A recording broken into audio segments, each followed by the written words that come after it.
Hi guys, welcome to my channel. It's Dr. Show, the 5-foot doctor. Welcome to my channel.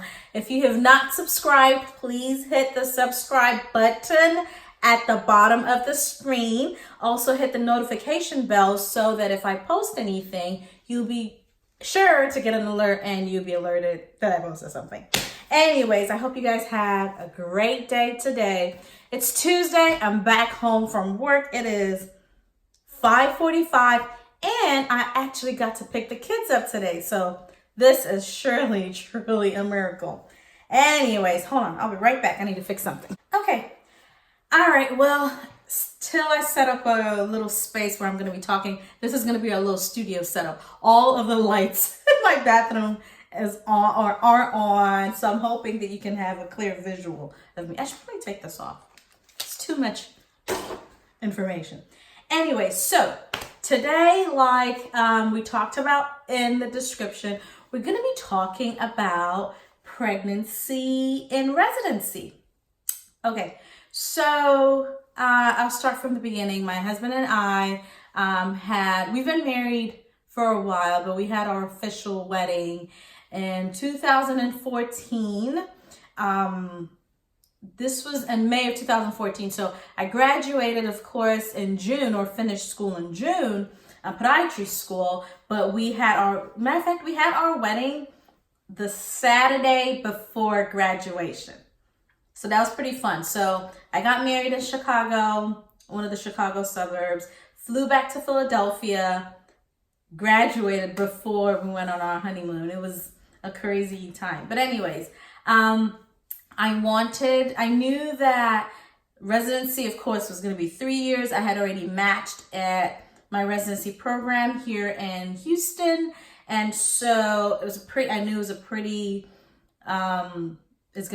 to be a rough 3 years, meaning I was going to work my butt off, and it was going to be very rigorous, very surgery heavy, and things. I knew it was a lot of driving because I'd visited. Anyways, I just knew it was going to be a rough 3 years.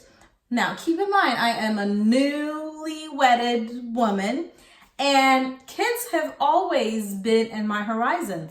As a matter of fact, of course, when I was much, much younger, I thought I was going to have kids at 25, which in retrospect, I don't know what the heck I was thinking. I wouldn't want to have kids at 25. Like, what? Like, I was just living my life. I was still, partying and stuff. I mean, not really. But point is, I was still having a lot of fun. I was still growing. I was still learning about myself. So kids at 25 would have been crazy. But anyways, I still knew that I did want to have kids sooner than later. Because, with the female body, you just don't know how things are going to go. I didn't know how long I was going to try before I had a kid. I didn't know if I was going to face any issues with infertility. Like, I just didn't know. And so I knew, okay, I wanted to have kids for sure. Now, I knew I didn't want to have them as soon as I got married, especially since I was going to be starting residency. I wanted to make a great impression to my attendings, my director, and my co-residents. And I was thinking way far ahead, and I was like, perhaps I am going to shoot for chief in my third year. Like, I had all these great plans, y'all. Anyway, so my first year came, and it was pretty great. Like, I worked my butt off. I worked hard. Any resident can tell you that first year, you're like a zombie. It's like intern year. If you have a 4-year podiatry residency program, of course, that's even worse, because I don't know if it's worse. I didn't really go through it, but based on what some of the other residents told me, it's pretty intense. But I worked hard. Like, I worked really, really hard. I was grinding, as you should. As a resident and as a surgical resident, you should work hard and try to be, at the top of your game. But at the same time, I was a married woman who wanted kids. Now, not every married woman wants kids. Not every woman wants kids, or every surgical resident, but I wanted kids. And so this was my plan, that my first year I was going to work so hard and create this amazing impression on all of my attendings. And in my second year, I was going to try for a baby, and fingers crossed I would actually get a baby. And in my third year, I would grind so hard again and then get a job and graduate. Sounded perfect to me. We had it all planned out. Everything was going to go kosher, you know. Well, you know, we always have this grand plans, but things don't usually always go as you want it to go. Anyway, so first year, that went well. We weren't really preventing pregnancy, but we weren't really trying either, right? So we were kind of like, I mean, I was making sure that there was no deposition made in the area, if you get my drift, you catch my drift. Anyway, I was just, you know, we're trying to, you know, do the pull out method. And I guess it worked. It worked. I mean, I guess I'll say it worked. Anyway, it worked for the first year. And so second year comes around and I'm like, all right, you know, now we're going to start trying. And so this was in November, I believe, of 2015. Was that? I don't know. Maybe it must have been 2015. I don't know. I'm not sure right now. I don't remember. Anyways, we started trying. We tried for a couple months and then nothing happened. So I'm like, okay, and remember, I have a timeline and it has to fit in my timeline because if not, it'll spew over. It's a third year and I don't want that to mess me up. So I was like, oh no. We got to get this going. Like, no. So we tried for a couple months, nothing happened. And we decided to seek professional help. So we went to a fertility doctor. Man, y'all are the bomb. Like all my fertility doctor followers and friends and doctors that I follow on Instagram, you guys perform miracles. Seriously. But anyways, so in between my busy schedule, I had to find time for numerous doctor's appointments. Turned out I had irregular periods. And so first we had to kind of regulate it and I had to be on medication. And that's going to be another video where I'm going to do, you know, a little talk about my journey and conceiving my daughter. Anyways, so through it all, with help, we got pregnant. And I remember one of my co-residents, if she's watching this video, well, she definitely knows who she is. Because of course I was keeping everything on the hush. Because, you know, you're in residency. You're supposed to be on call. You're supposed to be, if they say jump, you say how high. Like, you're not supposed to be weak or tired or vomiting or what, nausea. What's wrong with your morning sickness? Girl, if you don't get your behind to the emergency room and look for some fractures that you're going to fix or something like that, like, you're not supposed to be worrying about anything else but work. That's just how it is. That's just how, you know, surgery life or residency life is. You're not supposed to be thinking about anything but work. But it's like, come on. Me especially, like I had a life outside of work. Like I love, not that I'm great at it, but I love to keep a balance of home life, social life, religious life, work life. Like I like to at least think that I'm going to keep a balance, but that was not the case. Anyways, so when I got pregnant, I didn't say anything for the longest time. I didn't talk to anyone about it because, to be honest, I was scared. I was scared that I was going to be looked at as being weak. I was scared that I was going to be, you know, ridiculed. I wasn't going to be respected. People weren't going to give me the cases, but I still like worked as hard as I could. You know, of course, I revealed it to my co-residents. I remember, I think it was at a Halloween party, I believe. Yes, it was at a Halloween party. And I revealed it to them and everyone was supportive. They were so happy. They said, congratulations, happy. They were so excited for me. So my first pregnancy actually went really, really great. Till my 32nd week, I had my baby shower on a Saturday. Great time. My friends were there, family were there. I mean, it was just an amazing time. And then this was on a Saturday and then I had my daughter on a Monday. That is almost exactly the same thing that happened with my, same day of the week. Anyway, so I was 32 weeks pregnant. I had a placental abruption. So for anyone who doesn't know what that is, it's pretty much when your placenta peels off of your uterus. They don't have an exact cause of it. Of course, severe trauma can cause it. You know, like if you fall, if you get in a car accident, domestic violence, or, just some kind of trauma can cause it to happen. Sometimes, apparently, it happens little by little, and at some point it's just abrupt, so it just peels off, causing massive hemorrhaging or bleeding. Now, my situation, I didn't have any of that. I just woke up in the morning. I remember that Monday we had journal club and I presented. So I presented my article. I talked about it, yada, yada, yada. I was killing them, girl. I was like killing my journal club article. I think so. And I know they think so too. But anyways, so finished journal club article. I remember that day I was sitting by the table and my daughter was pushing through, kicking and pushing. I was like, man, this baby. But so that night at 4 a.m., I wake up in the morning with the most excruciating pain. I cannot describe this pain. I don't even know if it's similar to labor. I feel like it's more painful than labor because it didn't let up. So apparently with labor, well, I did have a little bit of labor with my son, but my daughter, it'd go up, the pain that is. Like it'd go pretty intensely and then kind of let up.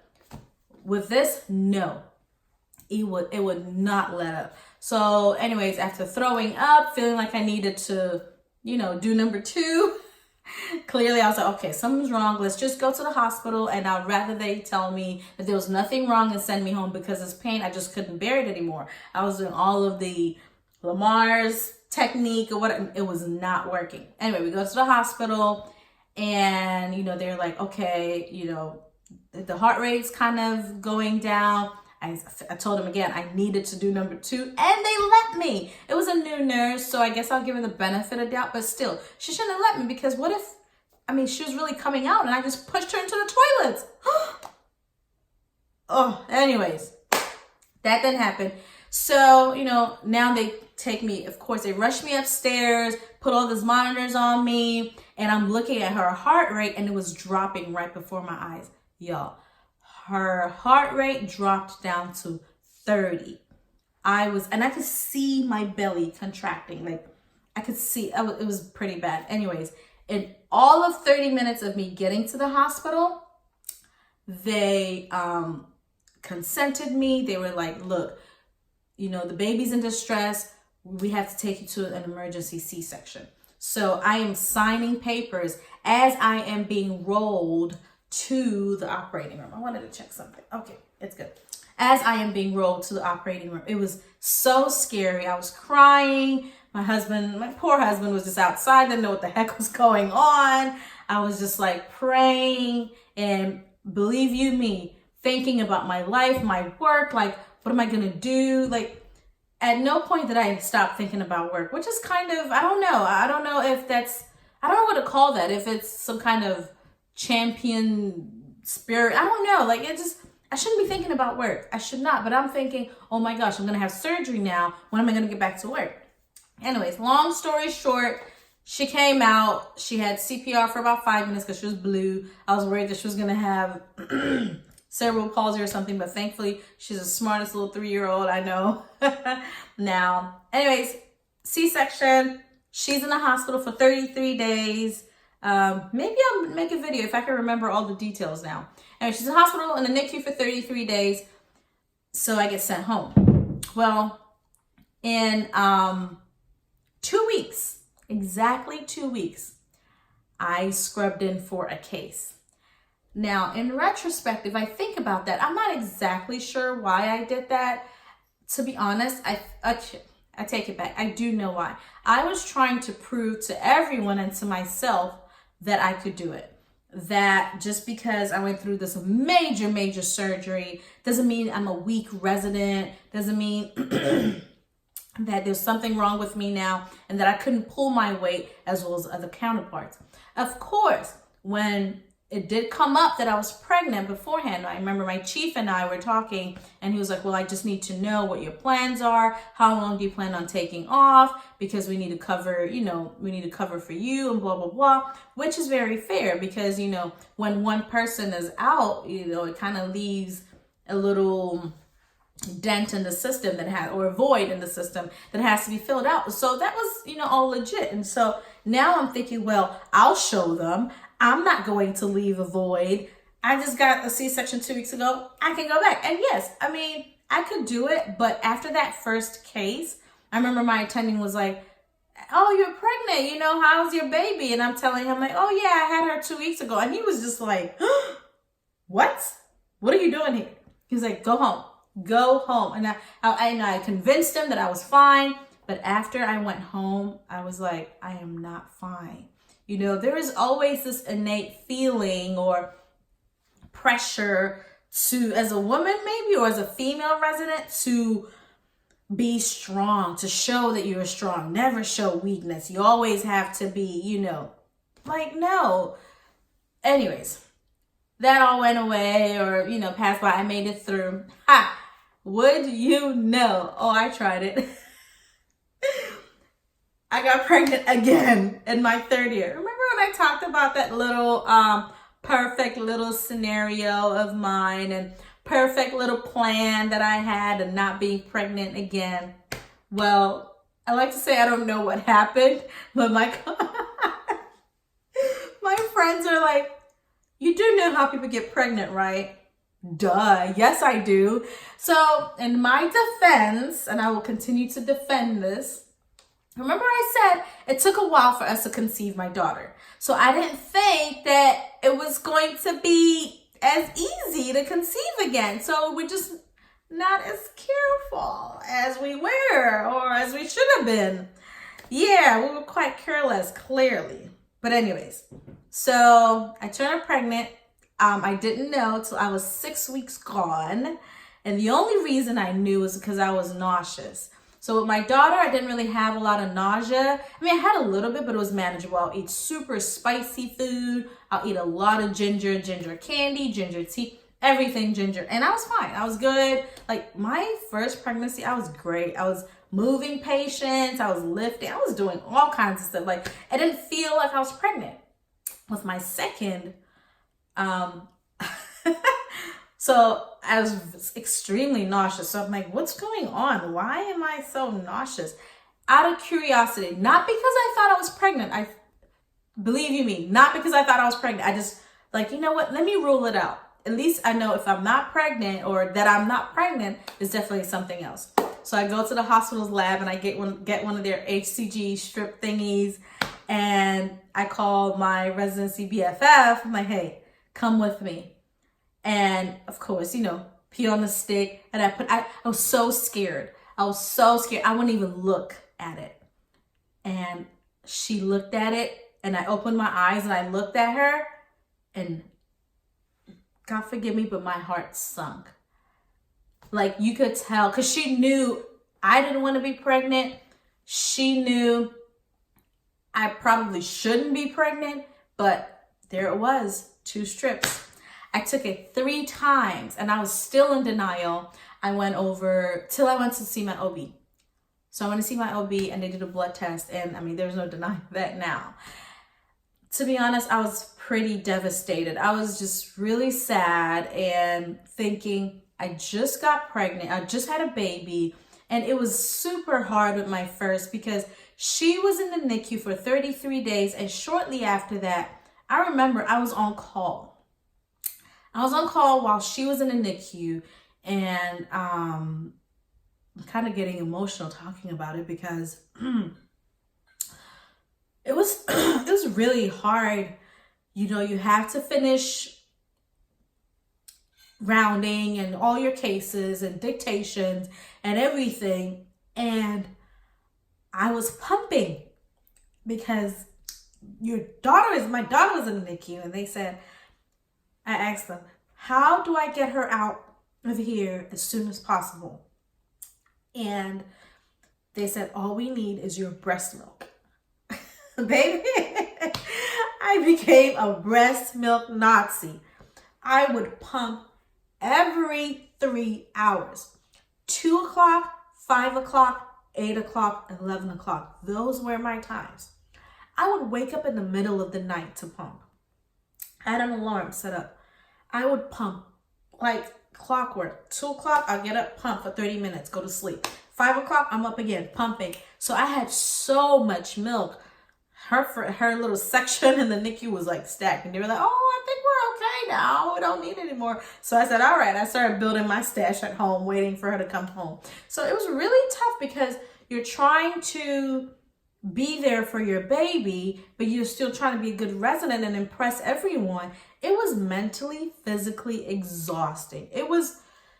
It's one of the hardest things I have really ever had to do. And on top of that, an attending said to me, you're just going to have to choose. You're not going to be a good resident and a good mother. You have to choose. It's going to be hard, but you have to choose.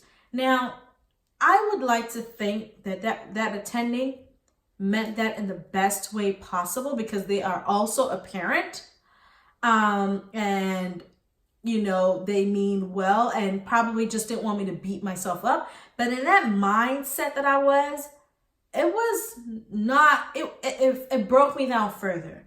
It just made me feel like, well, I'm striving to be a great resident and to be a great mom. Heck, I can't even be a mom. My daughter's in the hospital. It was a really, really tough time. And if anyone out there is going through this, if you have a baby that's preemie, my baby was 3 pounds and 9 ounces or 11 ounces. I'm not sure. She was super, super tiny. Maybe I'll add a video clip of her. She was on the vent for 24 hours, and then she had the little CPAP machine for another 24, and then she had a nasal cannula for, a couple of days, and of course had the feeding tube for a long while. And my co-resident, with my first, they were great because I gave birth in one of the hospitals where we actually do, work. So they would stop by and see me. They were really sweet. But anyways, with the second one, I remember when I told my director, he probably looked at me like, "What in the jackrabbit is wrong with you?"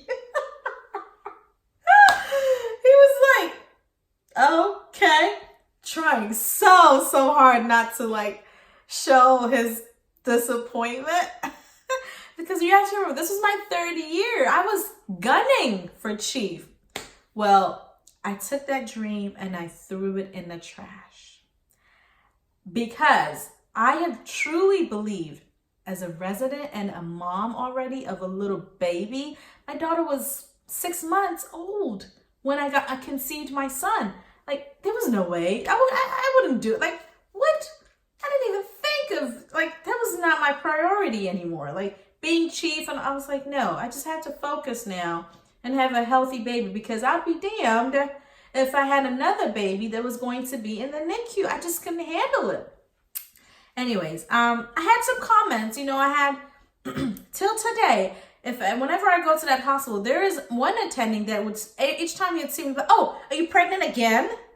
That's rude, buddy. That's very rude.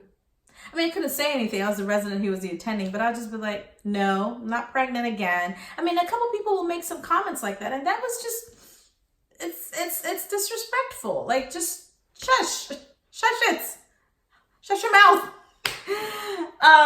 Other things that people would say, or someone said to me, "Oh my gosh, you're pregnant? Why didn't you abort it?" Now, disclaimer, everyone has a right to do what they want to do with their body. I truly believe, I have my beliefs, I am a Christian, but I do believe that everyone has a right to make a choice. God gave us that choice. God gave us the opportunity to make that choice. And that's why he wouldn't even force you, even when you're sinning and you're like, "Come to me, come to me." You have to do, you have to make that choice. And so if anyone wants to have an abortion, if that's what you are convicted to do, look, if you are comfortable in your decision, it's all you. I have nothing to do with it. I don't think it's okay to force people to make a decision, because even Jesus doesn't force us to make decisions. So I'm not going to do that. But I was not going to abort my child. And so when someone's like, "Well, why don't you have an abortion?" I feel like if they perhaps had said, "Hey, what was your thought process? Like, what were you, like, how do you feel? Like, just kind of feel me out instead of just blurting it out. And again, I try to give people the benefit of doubt. And so I think maybe she was coming from a good place, a place of concern, a place of care. I had all kinds of questions thrown at me. Oh my gosh, how are you going to do it? Legit question. Oh my gosh, you're going to have 2 kids in residency? Legit question. Oh my gosh, you've never had anyone pregnant in this residency at all. Talk more being pregnant twice. I mean, fair claim, fair statements. The thing is that I realize is people are going to make their judgments. And if you are not strong, it's going to tear you down. Anyways, I had a healthy pregnancy and I was huge. I'll see if I find a picture and put it. I was humongous. And so it was even much harder. I was so nauseated. I had to take medicine. Thankfully, I didn't have to go to a fertility doctor or have appointments ever so often. But I still had to drive about 20 minutes because my previous OB was unavailable this time. So I had to get another OB, which is much farther. It was an interesting time. But I think one of the things that kind of also kind of hit me was it was harder for people to take me as a serious candidate for jobs, in my opinion, because I'm coming here wobbling like a whale. Wobbling like a whale, telling them, hey, hire me. And of course, they want to hire you, and so you can start to work and produce and make money stat.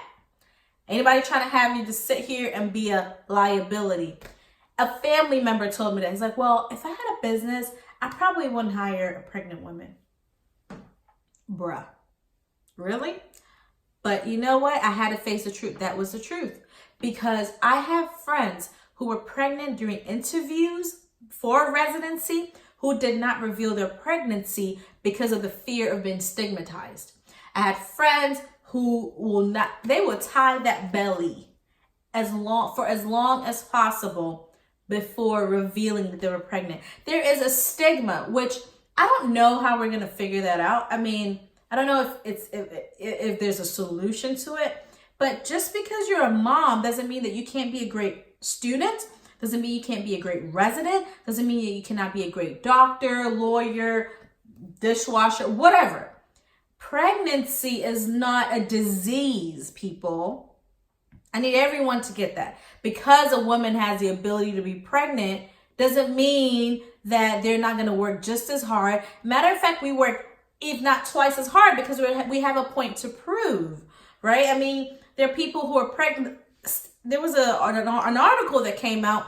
Women are on average being paid $11,000 less and are, if you're pregnant, being hired the chance of promotion is reduced by 37% or something like that. It's in the New York Times. Because they're pregnant, because of pregnancy. So I get it. There is a risk, I suppose, if you hire a pregnant woman, she may have her baby and decide she wants to be a stay-at-home mom, and now you spend all this time teaching her and training her, and so you've lost your assets. At least that's what I've heard. So that's why I'm saying that. But we've got to find a way to break that stigma. I made it through. I didn't get a job right out of residency. I had my son 2 days. My graduation dinner was on a Saturday or a Friday. I think it was on a Saturday, and I had my son on a Monday. That's why I said it was the exact same days of the week as my daughter. And that was it. And thankfully, it was the end of residency. But as soon as I had him, after I came home, I still had to go fill out some paperwork and all of this other stuff. And so I had, in retrospect, it was a blessing in disguise because I didn't get to spend as much time with my daughter because for the first 33 days of her life, she was in the hospital for the first 24 hours. I never saw her. With my son, as soon as he was born, I got to hold him that very day. I got to breastfeed him. I got to bond with him.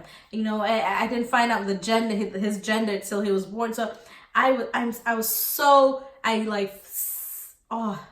that moment, this moment that I didn't have with my daughter, I had it with him now. And I got to be at home with him. I got to spend the 6 weeks or 8 weeks at home with him.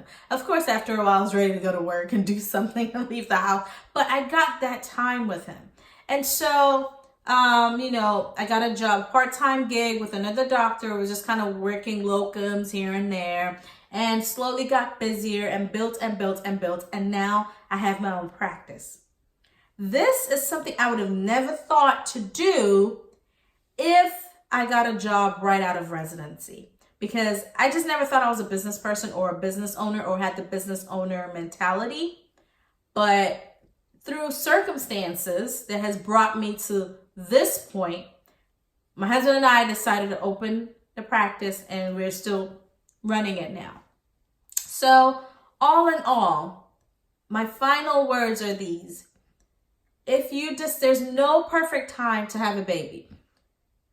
You want to wait till, if you're a college student, I want to wait till med school and maybe better. Think again. It's just going to be as crazy. Maybe in college, but then you miss out on your 20s and you miss out on the fun times and when you're supposed to grow and know yourself and learn about yourself. Okay, I'm going to wait till after med school, maybe residency. Think again. It's just going to be as hard. Okay, maybe after I'm done with residency, when I'm working and maybe I have a practice, it may be easier. You have paid time off. You don't have to worry about, working all the time. So it may be easier, but I'm sure there's something that's going to come up that you're going to be like, maybe I'm not ready. So in that sense, there's never going to be a perfect time. Sometimes it's just going to be much more convenient than other times. So you have to decide what works for you, and you're going to have to make it work. Because whenever you decide is the best time. And that's what I found out. In retrospect now, my kids are 15 months apart. I would have never thought to do that. But now, I actually wish that I just kind of had a third one 15 months later. Because now I could just raise them all together and be done with it. So, I'm at the point when I was going through that storm, going through the fire, it felt like hell.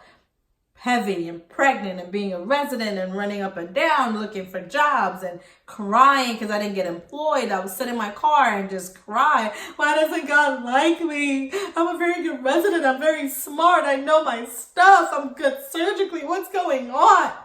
Girl, I went through it all. I went through all of the emotions, especially hormonal pregnant women with a toddler, with no job. And all my friends were like, oh, I had this interview. Oh, I had that interview. Oh, I have these choices. We're negotiating contracts now.